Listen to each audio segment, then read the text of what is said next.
Hey everybody, it's Jax again from your Popcorn Review Podcast. Today's gonna be my episode 89, The Breadwinner. We're gonna do a movie this time around. This movie was surprisingly very funny. Um, one random Tuesday, me and my wife just said, "Hey, let's just go to the movies," and we picked it up and we went to the movie theater. And it's also half price movie tickets on Tuesday in our movie theater, and don't know about everybody else's, but this was surprisingly really good. Now, some people, depending on their relationship or dynamic, may not understand this movie. Now, this movie starts off with a husband and wife duo. The husband is the breadwinner, bringing the money home, and his wife.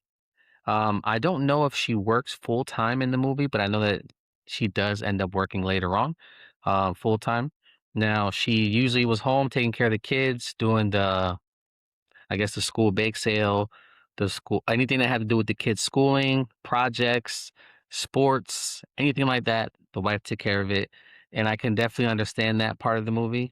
There was a time where I was very busy at work, and my wife had to pretty much do all the running around and work her job as well. Took that for granted personally, and so did the guy in the movie.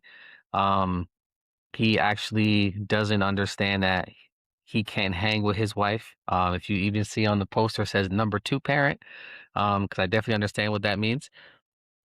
This movie I would say during the movie, his wife has a really good idea. She kind of goes to Shark Tank, sells the idea, and now the husband has to take time off from work to take care of the kids. Which, yeah, he does take care of the kids, but not as much in detail or involved as his wife was. And again, I definitely understand that because there was a time when my wife had COVID and she was laid up for about 2 weeks. And for those 2 weeks, I made dinner, took the kids to school, took them to practice for karate, ran around to the doctor's appointments, picked them up from school, dropped them off at school, um, you know, made dinner, breakfast, lunch, and dinner, washed clothes, did all that. So I definitely understand what the father was feeling, and I can definitely understand that on the flip side for the mother, that she's the one that's home all the time, and she feels like she's not getting any peace or any alone time. So I definitely understand that. Uh, Unfortunately, it even took me a time till my wife to get COVID for me to understand that lesson myself.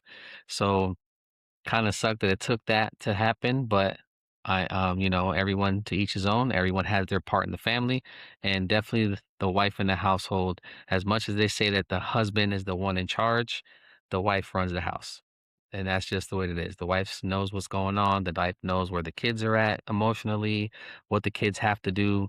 If I don't get an email in, I personally will not know what the hell's going on. If my kids don't send me a text message couple days before and then remind me, I don't know what's going on.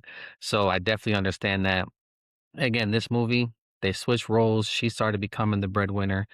She sold her invention. So she had to spend a lot of time away, about 2 weeks to start, and then it was another 2 weeks after that. And he couldn't hang. When it came to the second week, he couldn't take it no more. He went back to work, had some friends help him out, drop his kids off at school, missed his daughter's spelling bee, um, crashed the car one day.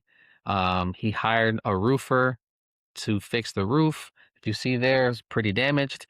The house was in shambles, holes in the walls from everything. The man didn't even wash the kids' clothes. He was just in the basement spraying it with fucking perfume, and he was pretty much giving his kids dirty clothes to put on. So don't know where his mindset was. I know he was following his wife's rules about wash the towels first.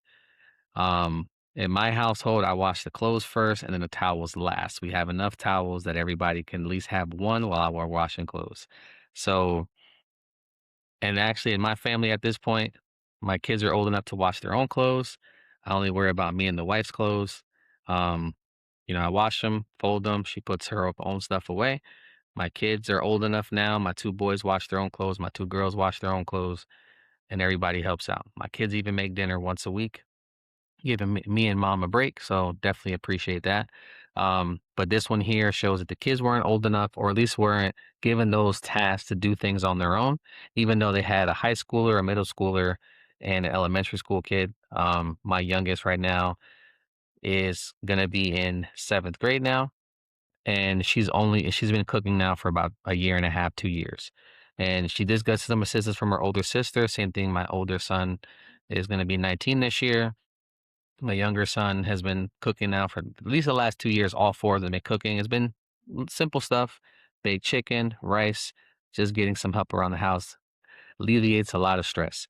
Well, in this movie, the kids, he couldn't count on the kids, but he started paying the kids off. Every time the kids did a chore, he would give them a little car and they would get like either like an incentive, like candy, pizza, something to that effect, that the kids would get something from helping him around the house. Well, that falls apart. The kid starts telling the dad that he's selfish, that he's not thinking about nobody but himself. And it was true. Um, but this movie had everything. It had family dynamic between the mother and the husband, with the mother and the kids, the father and the kids. um, at one point, the father's even saying, "This is the dad era. This is not the mom era." So the dad era is going to be running a little bit differently. So could definitely understand that. My wife has her way of doing things. I have my way of doing things. So definitely see that in that movie. I would say this movie was about 80% funny and about 20% sentimental or sad from seeing what the parents were going through and what the kids were going through. But great movie. Even when me and my wife left, we saw some guy in a wheelchair that was getting out with his wife. He's like, "Hey, what movies you guys watch?" "Hey, we just saw Bird." He's like, "Yeah, I'm gonna go see that too." Like, it's a great, funny movie. We didn't take the kids to see it, so we might pick it up again when it comes to the streaming networks or Prime or something, to buy it with the kids and watch it with them. But me and wife definitely enjoyed this movie. I would give this movie about a 9. Really good. Mandy Moore's in it. Comedians are in it from Saturday Night Live and everything. Great, great movie. Shows you again the dynamic between husband and wife and what one parent does over the other, the differences between one parent and the other. Great movie. I highly recommend. Again, 8.5. And guys, if you're in a couple or relationship, just do your part. Makes it a lot easier for everybody. You may not be perfect. Just help out around the house, help her out with the kids, and that's it. Just do you and everybody be happy. You know how they say happy wife, happy life? Definitely understand that. Just try to do your best, but always help out your kids too. Again, guys, this is a review on The Breadwinner. Highly recommend. Give it a 9. And I think it's still in theaters if I'm not mistaken. I caught it about a couple weeks ago, but still should be in theaters or hitting streaming networks relatively soon. But again, guys, this is a review for The Breadwinners. Thanks for watching. Have a great one.